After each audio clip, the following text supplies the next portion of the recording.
There were a few other campers and a number of others who were simply day hiking when I went backpacking alone during the most recent long weekend.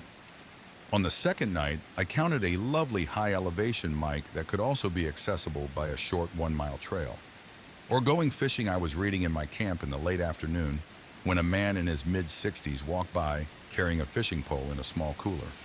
At first, I didn't give it much thought, but after 5 or 10 minutes, he came back to say hello. I said hello and resumed reading, but then, out of the blue, he sat down on a stump next to me. I was shocked by this invasion of my personal space and began asking me questions that were actually just statements, but in a creepy, humorous tone. You were reading when he looked behind me and said, "Oh, you're spending the night here alone." It's difficult to explain, but he had such an odd vibe about him that I was unable to respond to him or tell him that I was trying to be alone in order to get him to leave. His eyes were so dead and dark that they were just drilling into me.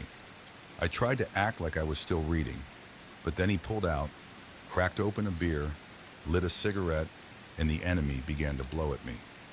I'm so uncomfortable right now that I'm simply not answering. A little later, another hiker passes by, and he starts a conversation with him. I used the chance to retrieve my bladder and water filter and pretended that I needed to get water. I saw the man go sit with a new person after going to the coast and gently building some water, which made me feel incredibly similar, except that he continued to gaze towards me. When I ultimately returned and entered my tent, everything was well for a few minutes. The rainfly had returned, then without warning, began laughing eerily. When I asked what was funny, he said, "This is just really funny." I felt sick to my stomach. Finally, he said, "I'm taking a nap now." I wrote down his last name, or at least what was written on his collar, and I also overheard him telling the other hiker where he was from, so I put that in my notes app on my phone in case I slept with my pocket knife closed. "So have a good night," he laughed again. Fortunately, later, I saw him still wandering around the cat with no real purpose and still looking in my direction.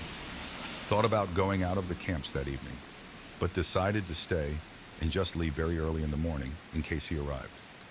Backpacking in the backcountry, I believe that the worst thing that might happen is that I may trip over a bear or injure my ankle. Maybe this doesn't seem like much to you, but this was the most unnerving experience I've ever had. I'm sure I'll go back out soon, hopefully far away from that guy.